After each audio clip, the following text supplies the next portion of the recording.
Hi விவாஸ், நான் வசந்த சேகர். நம்ம இப்போ ஒரு சின்ன விஷயத்தை பற்றி தான் பேச போகிறோம். பொன்னேரி பக்கத்தில் சில வருடங்களுக்கு முன்னாடி ஒரு இலவச மருத்துவ முகாம் ஒன்று நடந்தது. அந்த இலவச மருத்துவ முகாமில் எல்லாரும் சுற்று வட்டாரத்தில் இருக்கிற அத்தனை பேரும் வந்து கலந்துக்கிட்டாங்க. அப்புறம் கலந்துக்கும் போது அவங்கவுங்களுக்கு உள்ள வியாதிக்கு தகுந்த மாதிரி அங்கே டாக்டர்கள் பரிசோதனை செஞ்சு அவங்களுக்கு மருந்து மாத்திரையெல்லாம் வழங்கினாங்க.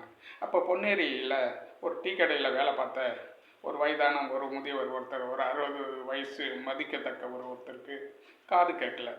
அந்த காது கேட்கவர்களுக்கு அவருக்கும் பரிசோதனை செஞ்சு காதொலி கருவி வழங்கினாங்க. வழங்கிட்டு அங்கே இருக்க ஒரு பெரிய டாக்டர் அவர் காதில் மாட்டி பரிசோதனை செஞ்சார். எப்படிங்க, நல்லா இருக்கீங்களா? அவரும் நல்லா இருக்கேன், எல்லாம் செஞ்சார்.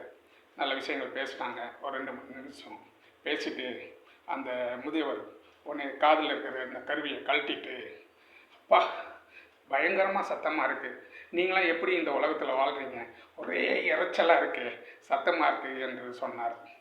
ஆச்சரியப்பட்டார். அதுக்கு அந்த மருத்துவர், தலைமை மருத்துவர் புன்னகைத்தார். நன்றி, வணக்கம்.